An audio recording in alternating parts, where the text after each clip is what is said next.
आज की डेट में सुप्रीम कोर्ट को कोमा हो चुका है। आज की डेट में अर्नब गोस्वामी की और रवीश कुमार की तुलना करना ही बेकार है। पत्रकार तो दोनों हैं और दोनों ही अच्छे पत्रकार हैं, बस फर्क इतना है कि एक ने अपना ईमान बेच दिया है और एक ने अपना ईमान नहीं बेचा। उतना भारत उसके साथ है जिसको वो जानता है या जो लोग उसको जानते हैं। नहीं, बिल्कुल सही है, आवाज़ उठानी चाहिए, लेकिन केवल एक ही बंदे के लिए क्यों? ऐसे इस देश में बहुत से लोग हैं जो ये कोई जरूरत होना है कि जब बंदा खुदकुशी कर लेगा उसके बाद ही आवाज़ उठाई जाएगी। ऐसे बहुत से लोग हैं जो बिना खुदकुशी के भी मर रहे हैं, जीते जी मर रहे हैं। जिस तरीके से उनको बेल मिली है ना, वो नहीं होना चाहिए था। क्योंकि एक आम आदमी को अगर हम लेकर चलें, जैसे कि मैं खुद हूँ, एक आम आदमी मैं खुद हूँ, अगर मैं आज मेरा चालान कट जाए ना और अगर मुझे कोर्ट जाना पड़े तो भाई सब 4 से 5 दिन तो मेरे ऐसे निकल जाएंगे, ना मेरे उधर तनख्वाह बन पाएगी, ना मुझे उधर जमानत मिल पाएगी। क्यों भाई? मैंने क्राइम कर दिया है, बहुत बड़ा क्राइम कर दिया है। वहाँ तो आप ये मान लो कि जैसे कि मुझे इस तरीके से वहाँ ट्रीट किया जाएगा ना कि भैया यही है एक छटा हुआ बदमाश, ये आ गया और इसको उठा लो, इसका चालान कराया पुलिस ने। आते हैं ना पिताजी मिलने के लिए कि पिताजी आए, आओ बेटा आओ, चलो आप बहुत देर बैठ नहीं यहाँ पे, चलो चलो अच्छी बात नहीं है, आओ घर चलते हैं। तो वही हाल इसका हुआ है, पिताजी आए उठा के ले गए। क्योंकि अर्नब गोस्वामी पत्रकार नहीं है, वो चाटुकारिता करता है। और दूसरी बात, वो गुंडा है, गुंडा। वो जो है ना इस देश के अंदर दंगे करवाता है। सर जमानत तो मिलनी चाहिए थी, वो बिल्कुल जायज़ बात है, उसमें हम ये नहीं कहेंगे कि उसको जमानत क्यों मिल गई, चलो मान ले मिल गई, लेकिन जिस तरीके से मिली वो तरीका गलत था। आप ये मानिए कि उससे पहले ऐसे बहुत से लोग हैं जो सुप्रीम कोर्ट में अपनी जमानत का जो याचिका है वो दायर किए हुए हैं, लेकिन उसमें उनका अब तक सुनवाई नहीं हुई है।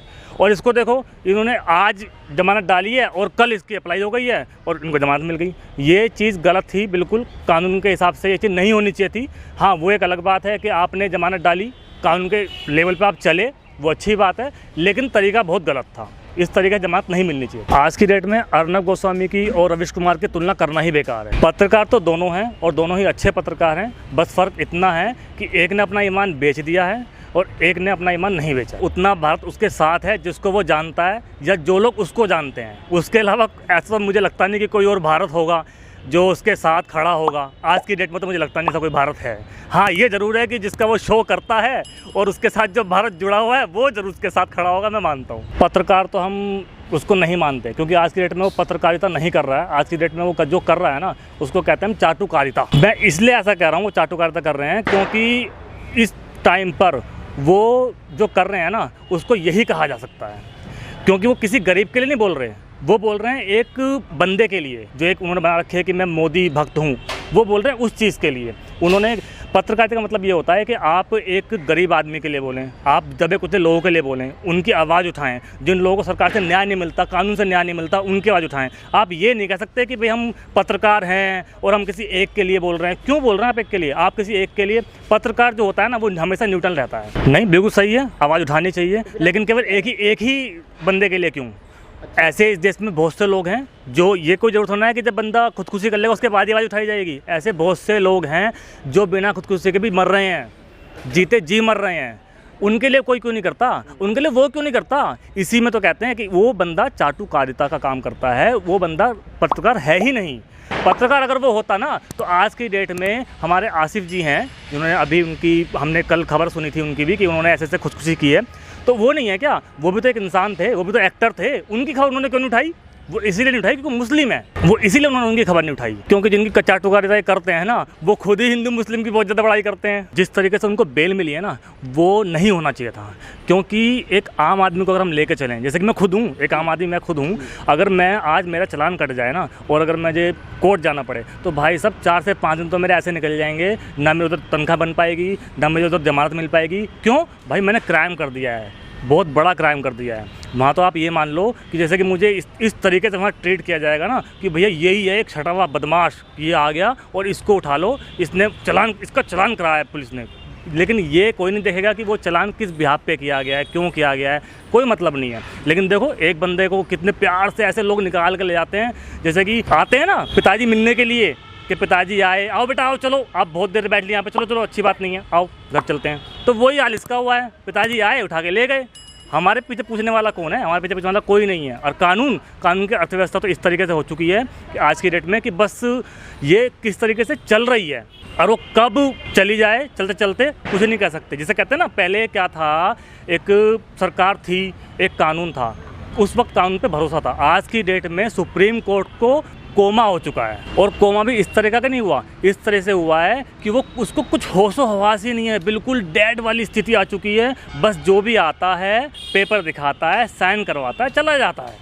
और ये कोमा तब दूर होगा सुप्रीम कोर्ट का जिस वक्त इस देश में किसी और पार्टी की या कह लीजिए कोई और सरकार बन जाएगी। उस वक्त इस सुप्रीम कोर्ट को होश आएगा, ये खड़ा होगा और ये कहेगा उस वक्त में कि हाँ जी, अब तक जो हुआ सो हुआ और आगे से ऐसा नहीं होगा, क्योंकि अब मैं अपने पैरों पर खड़ा हो चुका हूँ। बिल्कुल सही ट्वीट किया, उसमें मैं कोई दो राय नहीं समझता, क्योंकि उन्होंने जो किया है, हालांकि वो एक गलत है इस चीज़ के लिए कि उन्होंने जिस तरीके से सुप्रीम कोर्ट को भगवा रंग दे दिया और वहाँ पर बीजेपी का झंडा लगा दिया, वो बिल्कुल गलत है, ऐसा नहीं होना चाहिए। उसकी वजह यह है कि उसने ये दिखाया है कि इस चीज़ में एक अभिव्यक्ति को बोलने की आज़ादी है, वो फिर चाहे कोई भी क्यों ना हो, आम आदमी हो या बड़ा कोई नेता हो या बड़ा कोई भी हो, एनीथिंग, उस समय कोई मतलब नहीं कि कौन बंदा है। हाँ, ये ज़रूर कहना चाहूँगा कि इसमें अब ये देखा जाए कि सुप्रीम कोर्ट एक आम आदमी की जो आवाज़ है, बोलने की आज़ादी है, उसको बरकरार रखता है कि नहीं रखता है। जितने भी दंगे आज तक कुछ देश में हुए हैं ना, ये सब उसी की देन है। जमानत तो मिलनी चाहिए थी, बिल्कुल सही है, हम मना नहीं कर रहे, जमानत मिले, अच्छी बात है, लेकिन बात यहाँ पर जो थी वो पैसे की थी। सुप्रीम कोर्ट ने ये तो कह दिया कि ये एक अभिव्यक्ति की आज़ादी की बात है, लेकिन सच्चाई ये है कि वो उस वक्त अभिव्यक्ति की आज़ादी का केस नहीं था। वो जो केस है, वो केस है एक इंटीरियर डिज़ाइनर के पैसों का, ठीक है ना, और वो केस पैसों का भी नहीं है, वो केस है एक मर्डर का। वो मर्डर का केस है। जिस तरीके से उसको वहाँ पर जमानत मिली है, वो कायदा नहीं बनता था। और वैसे भी सुप्रीम कोर्ट में इतने केस पेंडिंग पड़े हुए हैं, इतने केस पेंडिंग पड़े हुए हैं, उसके बाद सबको हटा करके पीछे करके सिर्फ एक ही इंसान को ऊपर कर दिया गया और उसको जमानत दे दी गई। इससे तो ये साबित हो जाता है ना कि वो केवल एक ही पार्टी के लिए काम कर रहा है, और वो है बीजेपी। क्योंकि उनको पता है बीजेपी वालों को कि अगर हमारा बंदा अंदर रहेगा तो हमारी मार्केटिंग कौन करेगा। मार्केटिंग तो कुछ ना कुछ तो करवानी है ना। अब मार्केटिंग करने के लिए वो एक बंदा बचा हुआ है। जिस तरीके से कुणाल कामरा ने अपने ट्वीट के जरिए अंधों की आंख खोलने का काम किया है ना, उस तरीके से बाकी मेन स्क्रीन मीडिया को भी करना चाहिए था। लेकिन ये लोग क्यों नहीं करेंगे? क्योंकि इनको पता है कि अगर हम कुणाल कामरा का साथ देंगे तो भैया हमारे जो दादाजी बैठे हुए हैं, आजकल बाबा बन चुके हैं, तो वो हमें नौकरी से निकाल देंगे। उनका तो यही राह चलता है कि अपना भाई जो हमारे साथ है तो आप नौकरी पे हैं, साथ नहीं है तो नौकरी नहीं है, आप अपने घर बैठिए। तो भैया वो फिर उनका जो लिंक है, जो पैसे कमा रहे हैं, वो ख़त्म हो जाएगा। अर्नब गोस्वामी बीजेपी का दलाल है। अगर मेन स्क्रीन मीडिया उसके खिलाफ बोलेगी ना, तो उसकी तो दलाली गई, साथ में और स्क्रीन वालों की दलाली गई। तो भैया वो तो अपनी रोजी रोटी बताएंगे ना पहले, वो थोड़ी ना दूसरे को कहेंगे कि भाई हम उसके लिए बोल रहे हैं। क्यों बोल रहे हैं किसी के लिए? पहले अपना देखो, बात की देखी जाएगी और किसी की। अर्नब गोस्वामी पहली बार तो पत्रकार नहीं है, वो एक दलाल है। दूसरी बात ये, वो जब कहता है ना पूछता है भारत पूछता है, अरे उसके मुंह पे मूतता है भारत। उसे कौन कहता है कि पूछता है भारत? भारत कुछ नहीं पूछता, वो खुद अपना आप उछलता रहता है कि पूछता है भारत, पूछता है भारत। मैं नहीं कहता कि भारत पूछता है। और दूसरी बात, आप एक बात बताइए मुझे, वो जो हमारे सुशांत सिंह राजपूत जी ने जब उन्होंने सुसाइड किया था, उसकी खबर को इन्होंने 3 महीने तक लगातार पूरे भारत के अंदर चलाया था, ये चलाया था, वो चलाया था। भाई साहब दिन रात ये चल रही थी, ये कर दिया, वो कर दिया, मैं उसकी सच्चाई ला के रहूँगा, बाद में सच्चाई ला के रहूँगा। बात आज की डेट में हमारे एक्टर हैं आसिफ असरा, उन्होंने भी यही काम किया, लेकिन उनकी तो इन्होंने बिल्कुल खबर नहीं, कानों पे जू ही नहीं रहेंगी। क्यों? क्योंकि सारी बात ये आती है कि सिर्फ इनका एक काम है हिंदू मुस्लिम राइट करना, हिंदू मुस्लिम भड़काना। ये सिर्फ ये देखते हैं कि वो एक्टर हिंदू है और वो एक्टर मुस्लिम है, इसके अलावा तुमको कुछ नज़र ही नहीं आता। क्योंकि इनको दिमाग में भर दिया गया है कि अगर आप कुछ कर सकते हो ना तो सिर्फ हिंदुओं के लिए, क्योंकि मुस्लिम तो आपको कच्चा चबा जाएंगे, वो तो खा जाएंगे जी आपको। इस खबर को अभी लाइक करें, शेयर करें, अभी चैनल को सब्सक्राइब करें और घंटी जरूर दबाएं।